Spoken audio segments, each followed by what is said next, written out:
انسان اور جنات دو مختلف مخلوق ہیں جو اپنی ابتدا سے ہی ایک دوسرے کے شدید دشمن اور مخالف ہیں۔ ایک خاک سے جبکہ دوسرے کو آگ سے بنایا گیا۔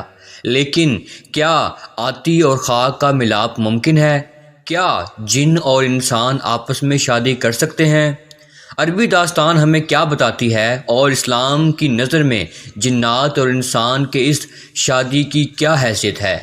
اللہ تبارک و تعالیٰ نے اس کائنات میں بے شمار عالم اور مخلوقات کو پیدا کیا، لیکن اس دنیا میں دو ایسے مخلوق ہیں جن کی ہدایت کے لیے اللہ نے پیغمبروں اور رسولوں کو مبعوث کیا۔ انہیں اللہ نے سوچ سمجھ عطا کی اور صحیح و غلط میں چناؤ کا اختیار بھی دیا۔ اللہ کی یہ دو مخلوق انسان اور جنات ہیں۔ جنات کی دنیا غیب اور اسرار میں چھپی ہے جو انسانوں کی نظر سے پوشیدہ ہے۔ اس زمین پر جنات کی تاریخ انسان سے بھی پرانی ہے۔ حضرت آدم علیہ السلام کی پیدائش سے کئی ہزار سال پہلے ہی جنات اس زمین پر بڑے بڑے قبیلے اور آبادی کی شکل میں موجود تھے، لیکن جب اللہ نے دنیا میں انسانوں کو آباد کرنے کا فیصلہ کیا تو فرشتوں کے ذریعے جناتوں کو مختلف جزیروں اور ویران پہاڑیوں میں قید کر دیا۔ قومی جنات میں بھی انسانوں کی طرح مرد اور عورت جن ہوتے ہیں اور یہ آپس میں شادی کر کے اپنی نسل آگے بڑھاتے ہیں۔ جنات انسانوں کی طرح آپس میں عشق و محبت، زناکاری، فحاشی، ہر نیک اور بد عمل کرنے کی صلاحیت رکھتے ہیں۔ کہتے ہیں کہ جنات کی شادی بھی انسانوں کی طرح ہوتی ہے۔ ان کی شادی میں بھی ڈھول، گانا بجانا اور رقص ہوتا ہے، یہاں تک کہ ان کی شادی میں سب سے بہترین کھانے پینے کا انتظام کیا جاتا ہے۔ ان کی شادیوں میں دوسرے قبیلے یا گاؤں کے جنات سرداروں کو مہمان کے طور پر دعوت دی جاتی ہے۔ قدیم مذہبی اور غیر مذہبی کتابوں اور داستانوں میں جنات اور انسان کی آپس میں محبت اور شادی کے سینکڑوں واقعات ملتے ہیں۔ بعض روایتوں سے یہ بھی معلوم ہوتا ہے کہ زمانہ قدیم میں جنات اور انسان کی شادی ہوا کرتی تھی۔ چنانچہ ملکہ بلقیس جو حضرت سلیمان علیہ السلام کی بیوی تھی، ان کی ماں اور باپ میں سے ایک جن تھے۔ سارے علماء اور فقیر نے بھی جنات اور انسان میں ثانی کرنے کو ناجائز قرار دیا۔ چنانچہ اس شادی کو ممنوع اور حرام قرار دینا اس بات کی دلیل ہے کہ ایسا ممکن ہے۔ اگر ممکن نہ ہوتا تو شریعت میں اس کے حلال یا حرام ہونے کا کوئی فتویٰ نہ لگایا جاتا۔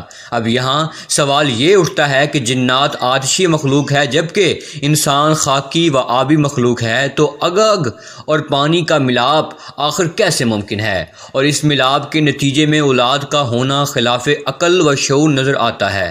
دراصل باوجود اس کے کہ یہ جنات آگ سے پیدا ہوئے ہیں، لیکن بعض لوگوں کا خیال ہے کہ جنات اپنی آتشی جسم کی شکل میں نہیں ہوتے، جیسا کہ آدم کی اولاد میں سے سوائے حضرت آدم علیہ السلام کے پھر دوبارہ کوئی انسان مٹی سے پیدا نہیں کیا گیا۔ اسی طرح جنات کا پہلا جد امجد اور تمام جنات کا باپ آگ سے پیدا کیا گیا تھا، لیکن پھر اس کی نسلوں میں آگ کا عنصر باقی نہ رہا، بلکہ ان جناتوں کی بھی ہاتھ پاؤں اور دوسرے اعضاء عام حالت میں بدل گئے، جیسا کہ ایک روایت میں رسول اللہ صلی اللہ علیہ وآلہ وسلم نے بتایا کہ آپ کو نماز میں شیطان نظر آیا تو آپ نے اس کا گلا گھونٹا، آپ نے اس کے گردن کو کس کر پکڑ لیا، جس کی وجہ سے اس کے منہ سے لعاب دہن گر پڑا۔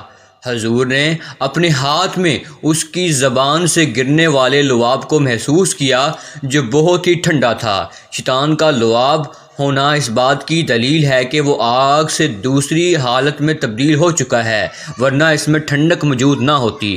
تو کیا جناتوں میں بھی انسانوں جیسی خصوصیات ہوتی ہیں؟ اور کیا وہ انسانوں سے تعلق بنا سکتے ہیں؟ یہ ایک سوال بہت سارے سوالات کو جنم دیتی ہے، اور ہر سوال کا جواب حیران کن اور سوچ میں ڈال دینے والا ہے۔ لہٰذا علامہ سویتوی نے بہت سارے واقعات نقل کیے ہیں جن سے معلوم ہوتا ہے کہ انسان اور جنوں میں شادی ہو سکتی ہے۔ اسی طرح امام ابن تیمیہ لکھتے ہیں کہ کبھی کبھی انسانوں جنات آپس میں نکاح کرتے ہیں اور ان کی اولاد بھی ہوتی ہے۔ جنات اور انسانوں میں شادی یا فحاشی، جسم خوری اور زنا کے واقعات اسلام سے قبل اور ظہور اسلام کے بعد بھی ملتے ہیں۔ لہٰذا ابن عساکر بن کی ایک روایت میں موجود ہے، جس کے مطابق ایک دن رسول اللہ صلی اللہ علیہ وآلہ وسلم کے محفل میں کہانیوں اور پیشن گوئیاں بتاتے ہوئے جنوں کا ذکر چھڑ گیا، اور اس سلسلے میں لوگ اپنے چشم دید واقعات و حالات بیان کرنے لگے۔ ابن قیس نے بتایا کہ مجھے بھی اس سلسلے میں ایک عجیب اتفاق پیش آیا ہے۔ جاہلیت میں میرے پاس ایک لونڈی تھی جس کا نام خلصہ تھا۔ اس لونڈی نے ایک روز ہمیں بتایا کہ ان دنوں مجھ پر ایک عجیب حالت گزر رہی ہے، اور میں ڈرتی ہوں کہ تم مجھ پر بدکاری اور حرام کاری کا الزام نہ لگا دو۔ صورت یہ ہے کہ ہر روز ایک سیاہ فام وجود مجھ سے ہم بستر کرک ہوتا ہے، چنانچہ چند ماہ بعد وہ حاملہ ہو گئی۔ پھر وقت مقررہ پر اس نے ایک بچہ جنا جس کے کان کتے کی طرح تھے اور اس کی شکل بھی عام انسانوں کی طرح نہ تھی۔ جب وہ کچھ بڑا ہوا تو کہانوں کی طرح باتیں کرنے لگا اور لوگوں کو آئندہ کے واقعات اور غیب کی خبریں بتانے تھا۔ آخرکار ایک روز وہ اچانک خاموش ہو گیا، لیکن لوگوں کے بے حد اصرار پر بھی کچھ نہ بتایا۔ پھر اس نے کہا کہ مجھے ایک کمرے میں 3 روز کے لیے بند کر دو، لہٰذا ایسا ہی کیا گیا۔ 3 روز بعد اسے کمرے سے نکالا گیا تو اس نے ہمیں یہ خبر دی کہ آخری نبی یعنی حضرت محمد صلی اللہ علیہ وآلہ وسلم مکہ میں مبعوث ہو چکے ہیں اور میری زبان بند کر دی گئی ہے۔ اب میں غیب کی کوئی خبر نہیں بتا سکتا۔ اس کے بعد وہ زمین پر لیٹ گیا اور وہیں مر گیا۔ اس واقعے کو مختلف روایتوں میں رد و بدل کے ساتھ نقل کیا گیا ہے۔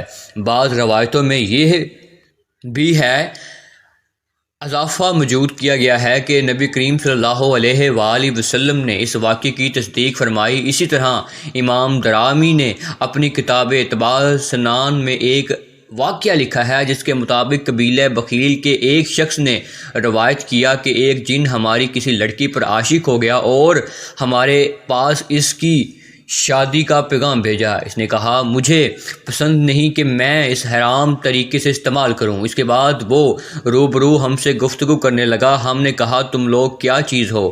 اس نے کہا تم جیسی مخلوق ہیں، تمہاری طرح ہم بھی قبیلے اور ہم آپس میں اختلافات ہیں، ہمارے بھی مذہبی روایات ہیں، ہمارے وہ تمام طریقے ہیں جو آپ کے ہیں۔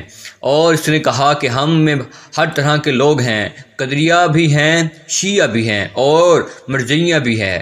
ہم نے کہا تمہارا تعلق کس جماعت سے ہے؟ اس نے کہا مرجیہ سے۔ چنانچہ ہم نے لڑکی اس کے ساتھ بیاہ دی۔ بلا شبہ جنات عورتوں کا انسانی مرد یا جنات مرد کا انسانی عورت سے شادی کرنا صرف مکروہ حرام ہے، بلکہ اسلام میں اسے سخت ممانعت نظروں سے دیکھا گیا ہے، کیونکہ انسانوں کا معاشرہ اور جنات کا معاشرہ بالکل الگ اور مختلف ہے۔ اس لیے اللہ نے انسانوں پر احسان کیا اور ہمارے لیے انسانوں میں ہی عورتیں اور مردوں کے جوڑے پیدا فرمائے۔ سبحان اللہ۔